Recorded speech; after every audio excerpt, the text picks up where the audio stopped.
India superfast में बस इतना ही और अब बात एमसीडी चुनाव की।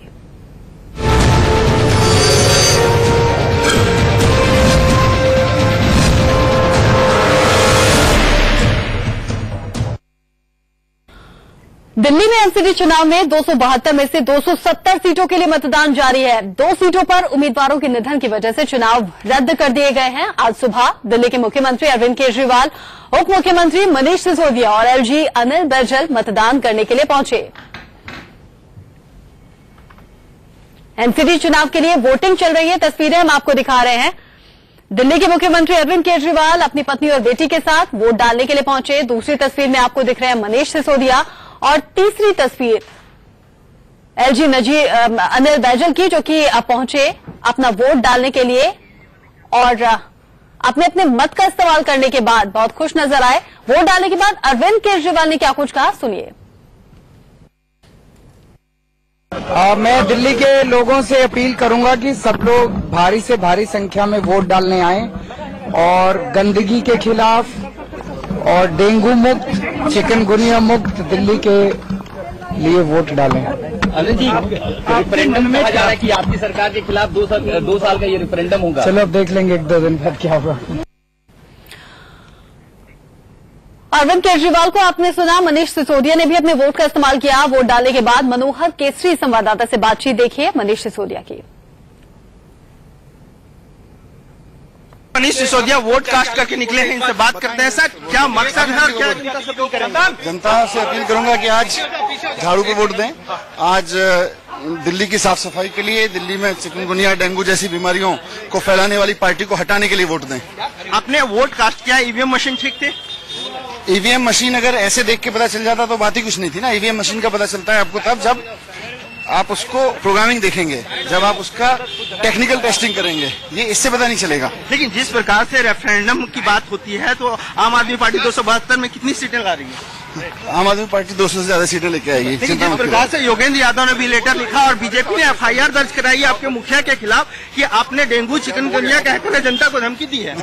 मैंने जनता को जागरूक बनाने के लिए कहा है और मैं आज फिर से कहूंगा दिल्ली वालों से कि आज का दिन है। अगर आप दिल्ली को चिकनगुनिया, डेंगू, गंदगी से फ्री करना चाहते हैं तो आज झाड़ू पे वोट दीजिए, नहीं तो फिर पछताना पड़ेगा, हम सबको पछताना पड़ेगा और साफ नहीं हो पाएगी दिल्ली बीमारी रहित नहीं हो पाएगी। तो ये थे मनीष सिसोदिया जिन्होंने कहा कि जनता घर से बाहर निकले और डेंगू, चिकनगुनिया और मलेरिया से अगर दिल्ली को मुक्त करना चाहते हैं तो आकर वोट करें। कैमरामैन पुष्पवंत के साथ मनोहर केसरी, इंडिया न्यूज, दिल्ली। तो अरविंद केजरीवाल की बात को मनीष सिसोदिया भी दोहराते हुए कि डेंगू और चिकनगुनिया से बचना है तो वोट डालिए और 200 से ज्यादा वार्ड पर जीत दर्ज करेगी आम आदमी पार्टी। दिल्ली में एमसीडी चुनाव के लिए 270 वार्ड में मतदान चल रहा है। सुबह 10 बजे तक 9% वोटिंग हुई है। आज अरविंद केजरीवाल मतदान के बीच मंदिर भी पहुंचे। दिल्ली के वाल्मीकि मंदिर में मनोज तिवारी ने पूजा पाठ की। तस्वीरें आप देख रहे हैं। आज वोटिंग के बीच ही मंदिर पहुंचे और पूजा अर्चना की। जाहिर तौर पर बीजेपी की जीत के लिए ये पूजा अर्चना मनोज तिवारी करते हुए।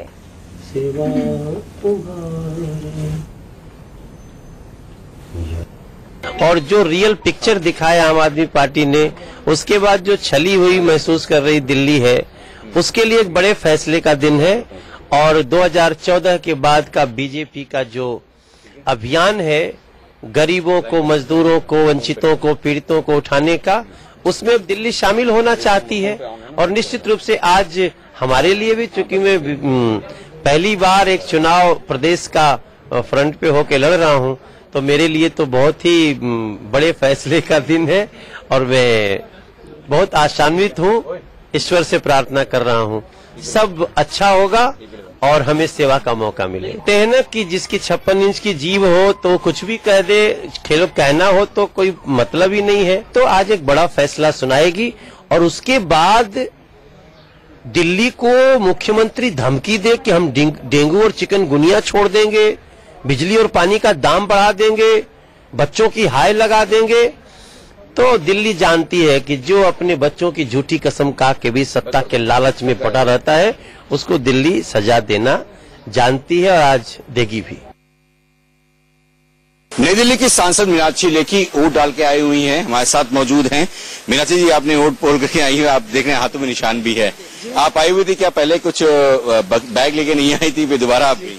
जी, क्योंकि बाहर इंस्ट्रक्शंस है और बहुत लोग वापस भी जा रहे हैं उसकी वजह से कि फोन लाना अलाउड नहीं है। फोन बूथ के अंदर लाना अलाउड नहीं है तो बात समझ आती है, मगर बाहर से ही फोन अलाउड नहीं है और बाहर कोई फोन इकट्ठा कर रहा हो और वापस कर दे उसकी व्यवस्था नहीं है। तो मैं जिस बैग के अंदर अपना फोन भी रखती हूँ, बाकी आई कार्ड्स वगैरह भी रखती हूँ, वो बैग में पहले ही बाहर छोड़ आई थी और खाली पर्ची लेकर आई थी। तो फिर उन्होंने कहा कि नहीं, आप आई कार्ड लेके आइए, तो मैं वापस बैग लेके आई। जो गलियों की रोड है वो नहीं बना पाए, जो एमसीडी में आती हैं। तो आप उन सब लोगों को ये बताइए कि दिल्ली सरकार जो है वो हर चीज के ऊपर राजनीति कर रही है और वो राजनीति कर रही है लोगों को पैसा नहीं देकर। जो म्युनिसिपल कॉर्पोरेशन का शेयर ऑफ बजट है वो दिल्ली सरकार ने नहीं दिया, केस कोर्ट में पेंडिंग है। कैमरामैन निरंजन के साथ अजीत श्रीवास्तव, इंडिया न्यूज, दिल्ली। मतदान जारी है और ये चुनाव कांग्रेस के लिए बेहद अहम है क्योंकि ये करो या मरो की स्थिति है कांग्रेस के लिए। और इस पर बात करने के लिए हमारे साथ मौजूद हैं शीला दीक्षित जी, जो कि दिल्ली की पूर्व मुख्यमंत्री हैं। मैम, करो या मरो की स्थिति है कांग्रेस की? नहीं, ऐसा नहीं है, हर चुनाव ऐसा ही होता है, करो या मरो वाला। और इस वक्त अच्छा माहौल बना है कांग्रेस के लिए क्योंकि लोग कांग्रेस के जो सरकार चलाने का या इंस्टीट्यूशन चलाने का जो तरीका है वो ये लोग याद कर रहे हैं। लेकिन मैम, जिस अनुभव की बात आप कर रही हैं या जिस अनुभव की बात होर्डिंग्स पर अजय माखन कर रहे हैं, वो अनुभव तो आप थी और आप घर पर थी, तो किस अनुभव को दिखाकर वो वोट मांग रहे हैं? वो एक मेरा personal thing, that was my personal decision, इससे कोई किसी से लेना देना नहीं है। और वैसे भी जब मैं चीफ मिनिस्टर भी थी तो मैं एमसीडी के चुनाव में कम ही दखल देती थी या करती थी। तो अब देखिए क्या होता है। मुझे पूरा उम्मीद है कि ये 10 साल जो देखा है बीजेपी की एमसीडी को और सब कुछ सुविधाएं कि सरकार की तरफ से जो जब उन्होंने पैसा मांगा तब दिया, तो तब भी नहीं वो काम कर पाए, तो बेसिक्स ही नहीं कर पाए हैं। तो बीजेपी किस आधार पे कह रही है कि उसकी?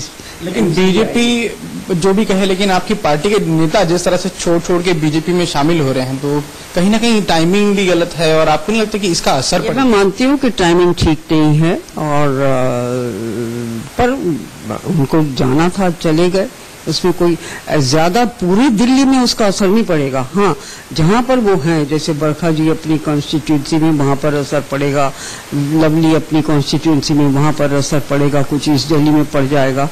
और दिल्ली एमसीडी चुनाव, और मेरे साथ इस वक्त मौजूद है दिल्ली बीजेपी के पूर्व अध्यक्ष सतीश उपाध्याय। सर, स्वागत है आपका इंडिया न्यूज में। Thank you very much. अभी आप वोट डालकर आ रहे हैं और पिछले 10 सालों से एमसीडी में बीजेपी की सरकार रही है। इस बार आप क्या समझते हैं कि क्या मुद्दे हैं, क्या ऐसी समस्याएं हैं जो इन 10 सालों में नहीं हो पाई और अब इस बार होनी चाहिए? देखिए, दिल्ली देश की राजधानी है और एक विशेष स्थान पूरे देश में रखती है। एमसीडी की जो ऑब्लिगेटरी ड्यूटीज हैं वो अलग हैं, कुछ डिस्क्रिशनरी काम है जो एमसीडी को करने हैं। ऑब्लिगेटरी ड्यूटीज में दिल्ली की जो क्लीननेस है, दिल्ली की सफाई है, दिल्ली की प्राइमरी एजुकेशन है, दिल्ली की प्राइमरी हेल्थ है, दिल्ली में जो वाटरबॉर्न डिजीज हैं उसको कर्व करने की बात है, बच्चों को अच्छी शिक्षा मिल जाए, लोगों को अच्छा हरा भरा दिल्ली मिले। दिल्ली नगर निगम के लिए आज वोट डाले जा रहे हैं। पिछली बार जो मुकाबला था नगर निगम के लिए, उसमें बीजेपी और कांग्रेस की सीधी टक्कर थी, लेकिन इस बार मुकाबला त्रिकोणीय है, कांग्रेस, बीजेपी और आम आदमी पार्टी ने। लेकिन इसी बीच स्वराज इंडिया ने इस मुकाबले में दिलचस्प मोड़ ला दिया है। हमारे साथ स्वराज इंडिया के अध्यक्ष हैं योगेंद्र यादव जी। योगेंद्र जी, आज वोटिंग हो रही है, एक लंबी मेहनत की है, कड़ी मेहनत की है, जीत को लेकर कितना उत्साह है? हमने इस चुनाव में कई मायनों में पहले ही जीत हासिल की है। हमने कैंडिडेट का चयन कैसे किया जाए उस पे असर डाला, सब पार्टियों पे असर डाला। केजरीवाल का इस्तीफा भी मांग लिया, कहा कि अगर केजरीवाल उम्मीद के मुताबिक प्रदर्शन नहीं करते तो इस्तीफा दे दें। वो तो उन्होंने स्वयं दिल्ली में बैनर लगाए हैं ना कि चुनाव केजरीवाल बनाम विजेंद्र गुप्ता है। तो सभी पार्टियों को आपने सुना, सभी अपनी अपनी जीत को लेकर आश्वस्त दिखे। हालांकि दिल्ली की जनता किस पर भरोसा करके वोट डालती है, ये 26 अप्रैल यानी कि काउंटिंग वाले दिन ही साफ हो पाएगा। एक ब्रेक का वक्त है, जल्द लौटेंगे।